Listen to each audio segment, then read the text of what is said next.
কাদার পাশাপাশি আমাদের অ্যাকুরিয়াম তৈরির জন্য লাগবে সাধারণ মাটি, তাই আমরা মাটি নিয়ে নিলাম।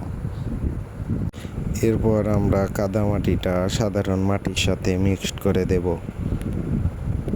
এগুলো অ্যাকুরিয়ামে ঢালার আগে আমরা সিনথেটিক ফাইল নিয়ে পানি শোষণ গ্রিলের উপর লাগিয়ে দিব, কারণ আমাদের কাদা মাটিটা অনেক পুর হবে।